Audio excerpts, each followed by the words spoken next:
Russian tanks had a hard time in Ukraine, suffering heavy casualties as Ukrainian troops, equipped with anti-tank guided missiles and armed drones, frequently ambushed Russian armored formations unaware of their surroundings and lacking ground support. Russian tank operations in Ukraine have reinforced the lesson of 1973 that tanks operating by themselves in combat will be unsuccessful. The opening stages of the war in Ukraine saw large, unsupported Russian tank convoys speeding toward Kiev. Subsequently, the Russian tank crews fell victim to roving bands of hidden Ukrainian light infantry armed with Javelins and NLAW-ATGMs, as well as armed drones. These ambushes resulted in the widespread destruction of Russian tanks, and contributed to Russia's operational abandonment of its northern axis of advance. As a result, between February 2022 and March 2023, Russia lost 1,917 of what the International Institute for Strategic Estimate estimated to be a pre-war total of 3,417 tanks in active service, an astronomical figure that has led Russia to take drastic measures, such as reactivating its derelict stockpile of Cold War-era T-54 tanks.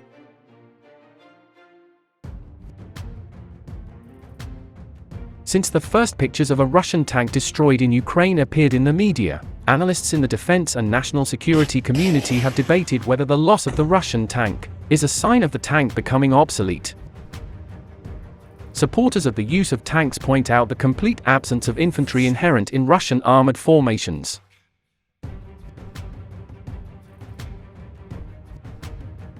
The best tank protection is well-trained infantry.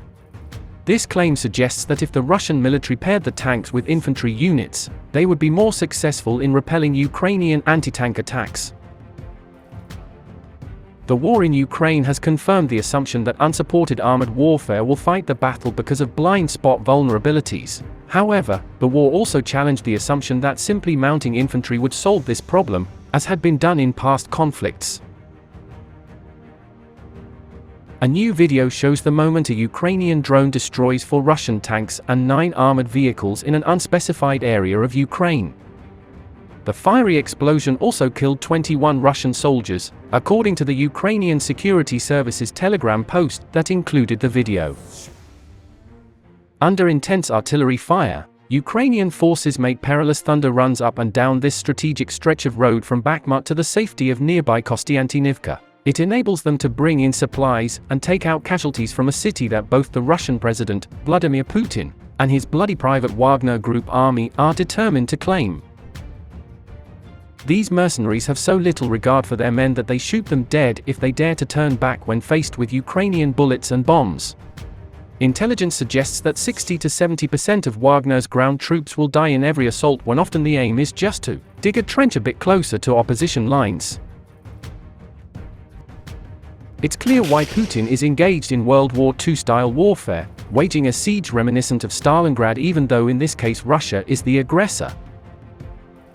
Putin desperately needs a win, however small or tactically insignificant. His once feared troops had attacked Vuhledar and Avdiivka and tried to push west from Crimea over the winter, but had failed to make any significant headway.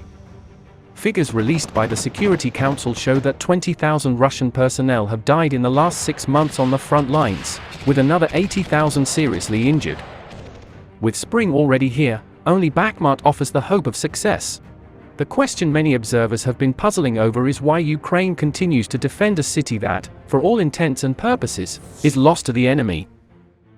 Ukraine's military never gives out figures for its casualties, but there are suggestions it has been losing between 100 and 200 troops a week in Bakhmut. While that is far fewer than the Russians, those losses are painful.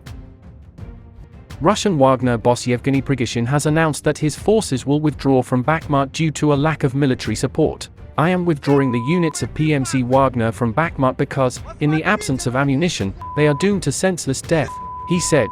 He added that his troops would retreat to camps on May 10 to "lick our wounds." This comes as Prigozhin slammed the Russian defense minister as "scum" over his failure to provide sufficient ammunition. Raging in a graphic video against Sergei Shoigu and Chief of the Army High Commander General Valery Gerasimov, Prigozhin fumed they should "eat their guts in hell." Russians are facing non-stop military losses on Ukrainian soil.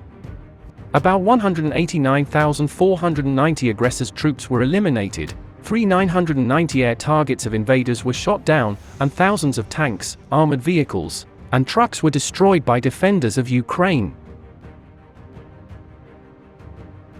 Ukrainian Marines and the 55th Artillery Brigade posted footage of them ambushing and destroying a column of armored vehicles. They said they used anti-tank missiles and Stugner portable artillery to attack the Russian armored column captured on drone video footage. After the first BMP was hit, its crew fled and the vehicle started to burn. Infantrymen dismounted from the following vehicles as Ukrainian artillery began bombarding the column. The second two abandoned vehicles were also eventually destroyed by Stugner missiles. Anti-tank guided missiles, or ATGMs, have become a defining symbol of the Ukrainian fight against the Russian invasion. They have destroyed countless armored vehicles and provided endless material for viral social media clips. Russian tanks have taken heavy losses in Ukraine. Countless images of decapitated turrets and burnt-out wrecks have made headlines around the world, with some proclaiming the death of the tank altogether. They argue that the threat of artillery, drones, and man-portable anti-tank missiles makes them extra vulnerable on the modern battlefield and an unsustainable risk to their crews. A video published by the Ukrainian Navy shows a Russian tank being destroyed by a group of Ukrainian Marines who claim to have killed 131 enemy personnel earlier. The 35th Marine Corps Brigade, which originally posted the footage on its social media channels, said it eliminated the tank after successful aerial reconnaissance and artillery work because it made people nervous. Russia's army has struggled to make meaningful advances after months of trying and has still failed to capture the ruined town of Bakhmut. A persistent inability to establish air superiority, low troop morale, and equipment shortages all suggest President Vladimir Putin's military machine will soon be incapable of mounting meaningful offensive operations. One key to successful military planning lies in reliably identifying new ways to derive the greatest strategic benefit at the lowest overall cost. Ukraine's decision to vigorously defend Bakhmut is an excellent example of this, even though it runs contrary to the logic that there was little strategic value in doing so. By throwing its own forces into Bakhmut, Ukraine has tied up a large proportion of the Russian military, inflicting heavy losses. Its approach is both a strategy of corrosion, the gradual attrition of the invader, and absorption, soaking up repeated Russian assaults while taking the pressure off other parts of the conflict zone. Ukraine has been provided with 230 main battle tanks, which is enough for 2 armored brigades if they have armored fighting vehicles, armored personnel carriers, artillery, and air power to support them. The 2 armored brigades would have given them the ability to penetrate a 30-mile front, but the entire line dividing the two sides was about 650 miles long.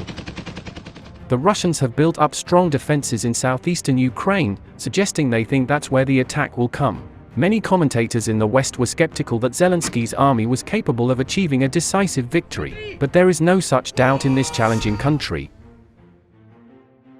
When they talk about winning, it's not just propaganda, they believe they can win. Ukrainian politicians fear that the West will cool support in the event of a prolonged stalemate. They feared that the longer this war dragged on, the more likely their allies would push them to the negotiating table. Anyone who thinks that withdrawing military support will end the conflict is gravely mistaken. Without Western help, they would wage a guerrilla war that would continue for 2 generations.